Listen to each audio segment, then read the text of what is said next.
افغانستان کې د ټولو موجوده سفیرانو څخه چې په افغانستان کې وظیفه اجرا کوي د زړه له کومې مننه ځینې کوو چې همیشه د خصوصي سکتور ملاتړ کړی دی. ما د وزارت محترم خارجه د استازي څخه زموږ ډېر نږدې دوست شفیع اعظم صاحب تاسو ته هم ښه راغلاست وایو. خدای ستاسو ته همیشني ستاسو د جناب وزیر صاحب او ستاسو د ټولو وزارت همکارانو څخه د زړه له کومې مننه کوو. هغه څه چې د افغانستان د وزارت خارجه په وس کې پره دي، د وزارت محترم تجارت په وس کې پره دي، زموږ څه نه دي ایسته کړي. زه زموږ د ډېر محترم دوست نوم یې راسیر شو، نوم یې چې اندریکا څخه د سپیچ څخه ډېره مننه کوم.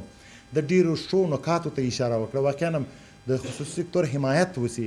زموږ دوه درې شیان چې موږ غواړو په افغانستان کې تقریبا خصوصي سکتور انشاءالله پر مخ روان دي.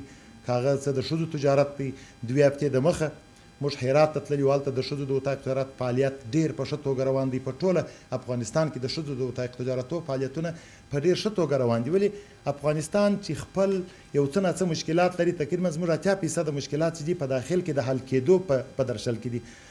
اندریکا اشاره وکړه چې د خصوصي سکتور حمایت دلته زموږ سره جناب یوپاني صاحب زموږ د اتاق تجارت د سټیل د اتحادیې محترم رئیس صاحب دلته ناست دی. دی دلته ناست دی. د تولید تقریبا د 3 کالو په اندازه کې د سټیل فابریکه لري.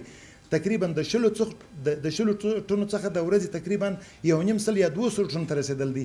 دا د حکومت حمایت دی، د کمیسیون عالی اقتصادي د شهر حمایت دی، د حکومت حمایت دی په دې کې چې پخوا موږ زړه اوسپنه صادروله، د هغې په قاچاق باندې مخنیوی ونیسو. د وزارت محترم صنعت او تجارت په پیشنهاد باندې هغه قید شوله. اوس د دې حمایت شروع دی او دوی کولی شي چې خپل کار ته دوام ورکړي.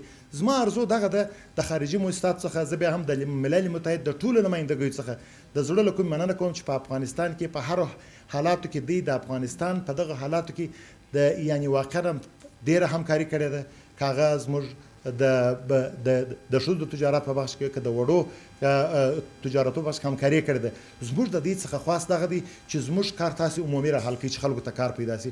موږ د غټو پروژو راتلل افغانستان ته د غټو خلکو د نه سرمایه ګزارۍ علت دغه دی چې زموږ پر موږ تاجرانو باندې هم تعذیرات دي. که تاسې وایاست چې دا نه دي، زه نسم کولی چې په خارج کې غټه فابریکه رانیسم. کنې 2 کاله د مخه چې وزارت صنعت او تجارت موږ پرېکړه سره وکړه چې باید د برق لپاره موږ غټې فابریکې راځو. دا اوس زموږ د پیسو په انتقال کې مشکلات دي. تاسې باید زموږ هغه مشکلات را حل کړئ چې په خارج کې دي. په داخل کې انشاءالله لکه تاسو وایئ ستاسې کارونه ډېر د قدر وړ دي. ولې موږ ارزو لرو چې زموږ خبره اندریکا محترم تاسې د ملل متحد در سرمنشي پورې ورسوي چې زموږ د بانکو مشکلات باید حل سي. موږ هم اوس د انتقالاتو په پیسو کې که زموږ د همسایه هېواد څخه په $200 $1,00,000 ځي، موږ به دا په $2,000 ځو.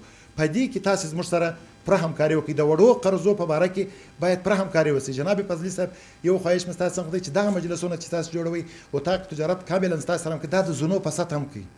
موږ باید په جنوب لویدیځ زون کې ولرو، پکتیا کې باید ولرو، خوست کې باید ولرو، په هرات کې باید ولرو، د قندهار په زون کې ولرو، د شمالي په زون کې ولرو. زموږ تقریبا دا اوس څو ورځې بعد انشاءالله 15 ورځې بعد زموږ په بدخشان کې مجلس دی. هم پر دغه شان باندې د خصوصي سکتور مشکلات او خلکو ته څنګه وړاندې کړو. ارزو مې دغه ده چې په دې باره کې مشکلات وکړي. اتحادیې اروپا نماینده که دلي موږ هغه ته ښه راغلاست وایو. خواهش مو دغه دی چې د هغو هغه باید د خصوصي سکتور سره همکاري وکړي. موږ د یوې اروپایي ویزې دپاره 10 ورځې موږ یا په ازبکستان کې تېروو یا په اسلام آباد کې تېروو. راسئ چې یو ځای کار سره وکړو. داسې مرکز لکه تاسې چې په دوبۍ کې لرئ، په هر ځای کې جوړوي. د افغانستان د خصوصي سکتور سره دا توان شته. با سکتور خصوصی افغانستان توانی بسیار خوبی داره که میتونه امرای شما همکاری کنه. بیا که یک مرکزی سنتری ویزای مهم باید ما در افغانستان داشته باشیم. چرا ما نداشته باشیم؟ ما باید ویزای سنتر در افغانستان داشته باشیم. وقتی که ما به ویزای جرمنی دسترس داریم، ما مجبور و مکلف هستیم که باید یک دفعه به ویزای پاکستان تقریبا 2 روز باید انتظار بکنیم. بعد از او باید یا به ایران بریم یا به ازبکستان یا به ترکمنستان که ویزایش اما هم مشکلات داره. خواهشم است که به بازرگان در ویزای بازرگان باید امرای ما باید همکاری لازم صورت بگیره. وقتی که همین ویزا هم به وزارت محترم خارجه شاید دی بر امرای ما موافق باشه، چون ما امی خواهش هستن و این اتاق تجارت پیشنهاد کرده با مقامات ذی صلاح و ما میخوایم که ما باید یک ویزا سنتر عمومی داشته باشیم که وقتی که ما به ویزای هر مملکت کار داشته باشیم ما باید همینجا داشته باشیم. آقای عطل اینجا وجود داره. ما اظهار سپاس و امتنان میکنیم از یونما که در وقتی که ما با پاکستان مشکلات داشتیم، کار ما بند بودن، امرای ما همکاری مارک پستل، ما خصوصا از پیشان اظهار سپاس و امتنان میکنیم که امرای ما همکاری لازم صورت بگیرد. آمدیم بازم اینجا نماینده هندوستان هستند، شما هم اینجا جامعه جهانی شیشتین. آیا ما با هندوستان تقریبا سالانه حدود $800 میلیون ما تجارت داریم، ولی ما 5 ساله ویزی ما بودن بابو صاحب از پیش ما خفه نباشید، دوست خوب ما هستن. ویزی ما در جیب ما قید شد، قطع شد. آیا افغانا تاجرایش کدام گناه کرده بودن؟ هیچ چیز نکرده بودن. ما را به گناه دیگه ملک نگیره و هیچ ملک ما را به گناه دیگه ملک نگیره. ما تجارت خود میکنیم با تمام دنیا، تجارت پاک صاف منظم میخوایم.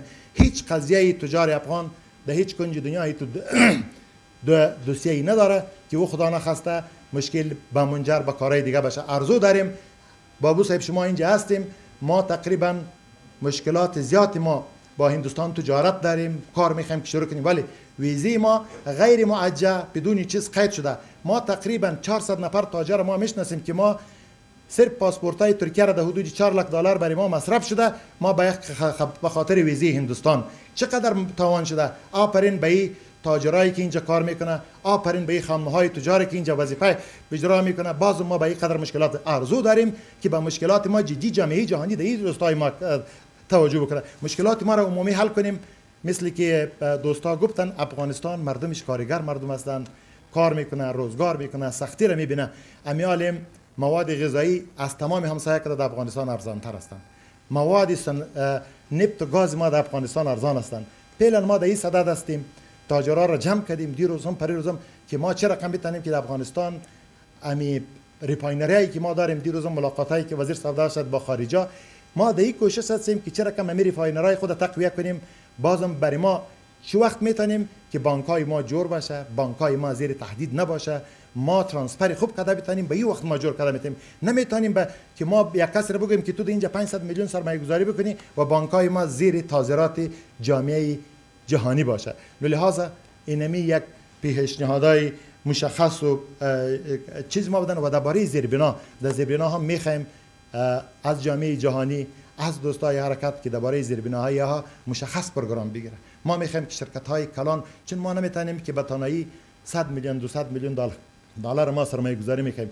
ما میخوایم که شرکت های کلان با مشارکت عامه تجار ملی افغانستان باید اینجا دایر شود. و تشکری خاص میکنم از سفارت ترکیه، از آتشه تجارتی ترکیه که در ویزی ترکیه ما به خاطر مجالسی که با وزیر صاحب محترم تجارت، وزیر صاحب محترم تجارت و جناب محترم الحاج ملا برادر خون در ترکیه داشتن، جناب الکوزی صاحب حضور داشتن.